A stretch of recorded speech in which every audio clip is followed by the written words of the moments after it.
What is up, everybody? Welcome back to another laundry thought. It has been now 3 weeks since the last time I did one of these, and I'm so excited to be jumping back in and getting one done this week. Clearly, this week's been a little bit different. We're changing the format a bit. I want to make sure that I'm not cutting up any of the teaching or any of the learning that I've been doing, and so we're going to be putting a longer version every time I do this now on YouTube, and then I'll be putting the little clips and segments, really like the key pieces of these thoughts, onto the Instagram Reels and the short form version of that. And so just wanted to keep you updated with how that's going before I jumped into everything I've been studying for this week. So recently, this word keeps popping up. It's been a word that I've heard throughout the course of my entire life, going all the way back to when I was really young and would go to my mama's church, or I'd hear my mama speaking. She just always referenced this word alabaster, alabaster, alabaster. I had no idea what it meant. I knew, it's a mineral, or I thought like maybe it's like clay, some sort of like a stone. And so I never thought about it, never read into it too much. But recently, the idea of an alabaster jar or an alabaster bottle just keeps surfacing, and I keep seeing this word alabaster everywhere. I keep hearing it everywhere. And so I decided it's time that I do a little study on what the significance of alabaster is. And so to start off with, yes, I was correct when I was saying it's a mineral, it's some sort of rock, stone thing, but it's a soft, white, almost translucent material used for crafting and sculpting and carving. So oftentimes it was used for pots, for jars, for bottles, back in the biblical day when Jesus was around. Historically, it represents strength and purity, but I think in the gospel, what I've read is that it really, to me, represents forgiveness. It represents beauty, and it represents just this complete and full, unapologetic form of worship. And so I've got some scriptures that I'm going to read, and I'll read. There's 4 of them here, and they all connect really beautifully to really sum up how important alabaster is and the significance of it. So let me jump into what we're going to jump into first is Luke, and it's going to be Luke 7, and this is the story that I think of when I think of alabaster. This is the story of a lady who is weeping and wiping Jesus' feet with her hair and her tears as she rubs this perfume all over his feet. Here we go. 36. Luke 7:36. A sinful woman forgiven. There's that word, forgiven. One of the Pharisees asked him to eat with him, and he went into the Pharisee's house and reclined at the table. Behold, a woman of the city who was a sinner, when she learned that he was reclining at the table in the Pharisee's house, brought an alabaster flask of ointment, and standing behind him at his feet, weeping, she began to wet his feet with her tears, and wiped them off with the hair of her head, and kissed his feet, and anointed them with the ointment. Now when the Pharisee who had invited him in saw this, he said to himself, if this man were a prophet, he would have known who and what sort of woman this is who is touching him, for she is a sinner. And Jesus answering said to him, Simon, I have something to say to you. And he answered, say it, teacher.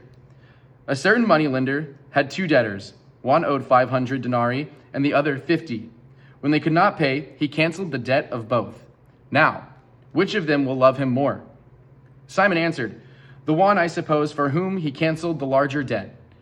And Jesus said to him, you have judged rightly. Then turning toward the woman, he said to Simon, do you see this woman? I entered your house. You gave me no water for my feet, but she wet my feet with her tears and wiped them with her hair. You gave me no kiss, but from the time I came in, she has not ceased to kiss my feet. You did not anoint my head with oil, but she has anointed my feet with ointment. Therefore, I tell you, her sins, which are many, are forgiven, for she loved much. But he who is forgiven little loves little. And he said to her, your sins are forgiven. Then those who were at the table with him began to say among themselves, who is this who even forgives sins? And he said to the woman, your faith has saved you. Go in peace. To me, this one passage here in Luke represents all 3 of those things: forgiveness, beauty, worship. Jesus says from the moment she walked in, she didn't stop kissing his feet. She didn't stop adoring who he was. It's beauty. It's this beautiful fragrance of oil and perfume that she has dumped on his feet. And then it's forgiveness at the end of it. Jesus forgives her, for she has brought this incredible gift, this expensive ointment to the foot of Jesus, and has poured it all over him. And then Jesus forgives her. There's more. There's 3 more passages I want to read. They're a different story according to scholars. Some scholars believe that they're the same story, but that Luke, since he was more detailed, wrote more about the details of the event. But the other 3 Gospels record this as an event in Bethany leading really like right up to the crucifixion and Judas' betrayal. I'll get into that here in just a minute, but let me jump into Mark 14, and it's in Bethany. Mark 14, right back here. Got too many notes here. Mark 14, 3 through 9. While he was at Bethany in the house of Simon the leper, as he was reclining at the table, a woman came in with an alabaster flask of ointment of pure nard, very costly. She broke the flask and poured it over his head. There were some who said to themselves indignantly, "Why was this ointment wasted like that? For this ointment could have been sold for more than 300 denarii and given to the poor." And they scolded her. But Jesus said, "Leave her alone. Why do you trouble her? She has done a beautiful thing to me. For you always have the poor with you, and whenever you want, you can do good for them. But you will not always have me. She has done what she could. She has anointed my body beforehand for burial," which the people in the room still at this point, no idea about what was yet to come. And he's saying, she's anointed your body for burial. This is what? "Truly, I say to you, wherever the gospel is proclaimed in the whole world, what she has done will be told in memory of her." So Mark here, it's the first of the 3 stories that was written. It's considered to be the first of the Gospels written, and it's the account of Peter's telling. So it's Peter's perspective of the whole gospel story. And I wanted to read this passage specifically first because it really points out that the jar that the lady broke, who we'll get into who the lady was here in just a moment, is made of alabaster. And then he also points out again in this, so there's the beauty, and there's also the forgiveness, where these men are scolding her and raising, their voices. They're all, frankly, they're pissed off, and Jesus scolds them essentially and forgives her, and sanctifies her and shows like, hey, this is what she has done out of worship, out of beauty, for me. The next I'm going to jump into is John, jumping all around here, and it's going to be John 12, right off the rip. All right, John 12. 6 days before the Passover, Jesus therefore came to Bethany, where Lazarus was, whom Jesus had raised from the dead. So they gave a dinner for him there. Martha served, and Lazarus was one of those reclining with him at the table. Mary therefore took a pound of expensive ointment made from pure nard, and anointed the feet of Jesus and wiped his feet with her hair. The house was filled with the fragrance of the perfume, but Judas Iscariot, one of his disciples, who was about to betray him — I love that it's in parentheses, it's just like, he was about to betray him — said, "Why was this ointment not sold for 300 denarii and given to the poor?" He said this not because he cared about the poor, but because he was a thief, and having charge of the money bag he used to help himself to what was put into it. Jesus said, "Leave her alone, so that she may keep it for the day of my burial. For the poor you will always have with you, but you will not always have me." So the significance of this one is, again, Jesus chastising Judas. And then I wanted to really emphasize the significance in this one. It specifically says for 300 denarii, which if you go back, like a denarii is a day's wage. So this is 300, a year's worth of work, a year's worth of wages. She just shattered and poured at his feet and wipes them and is, wiping him with her tears. She's sobbing at his feet.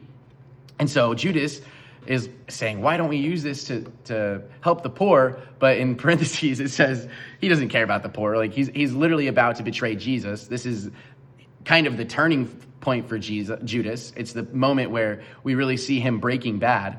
And so that is why, it's so significant that this is just dropped in here so subtly like that. It's just a little, nine verse thing leading up to the plot to kill Jesus, but it's so significant because this is where we see Judas flipping the switch. One more piece of scripture here. We're going to jump all the way back to Matthew 26, 6. Let's see here. Jesus anointed at Bethany. Once again, anointed at Bethany. So that really shows that this Mark, John, and Matthew verse are connected. The Luke one, some scholars believe it was the same story, and Luke's telling of it is just more detailed, and some are saying it's not. I'm not the one to say whether it was or wasn't. I just liked the difference in all four of these. 26:6, Matthew, here we go. Now, when Jesus was at Bethany in the house of Simon the leper, a woman came up to him with an alabaster, there it is again, flask of very expensive ointment, and she poured it on his head as he reclined at the table. And when the disciples saw it, they were indignant, saying, "Why this waste? For this could have been sold for a large sum and given to the poor." But Jesus, aware of this, said to them, "Why do you trouble this woman? For she has done a beautiful thing to me. For you always have the poor with you, but you will not always have me. In pouring this ointment on my body, she has done it to prepare me for burial. Truly I say to you, wherever this gospel is proclaimed in the whole world, what she has done will also be told in memory of her." So this is, again, what I love about Matthew's telling of it is Matthew was a tax collector, and he was a man who he recorded the key moments of Jesus' ministry. He recorded the sermons, he recorded the miracles, and he didn't waste his ink on things that he didn't see fit for recording. But he recorded this and then expresses the beautiful moment that this was. He says it was in beauty.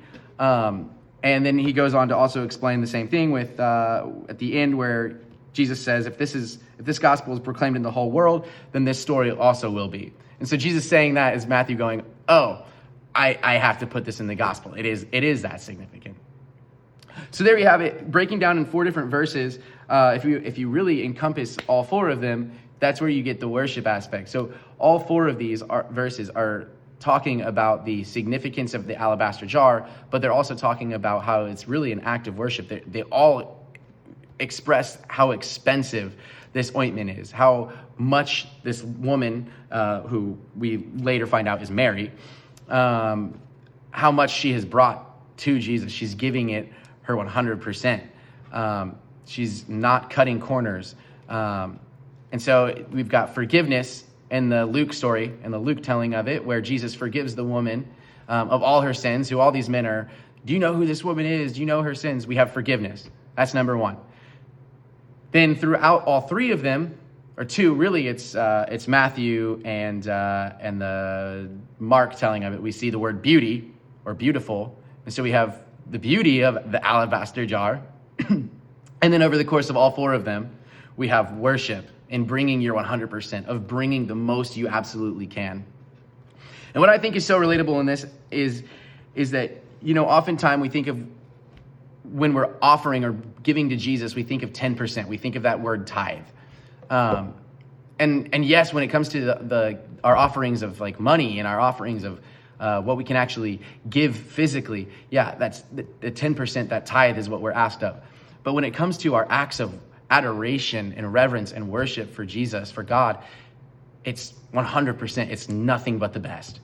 And so when churches do big spectacles of worship, and there's lights and there's music that is, practiced throughout the week, what is beautiful about those moments is that you're bringing 100%. You're bringing this excellence to the table, because why would you bring anything less? If this woman has brought everything she put in for a year and just dumped it on Jesus, and it wasn't a waste, then why wouldn't we bring our absolute best on a Sunday morning? Why wouldn't we bring our absolute best to a worship service, a worship gathering? If we can use lights and we can use everything that's at our disposal to glorify the name of Jesus, then why wouldn't we? So that's my take on alabaster. That's the significance that I've found when studying today. And a couple things I want to leave you with are 2 songs and then an episode of to watch. So one of the songs I want to leave you with is called 10%. It's by Gable Price and Friends. And it goes on, the whole song is about, he's just giving 10% of his heart. It's fractured. He's not bringing all of it.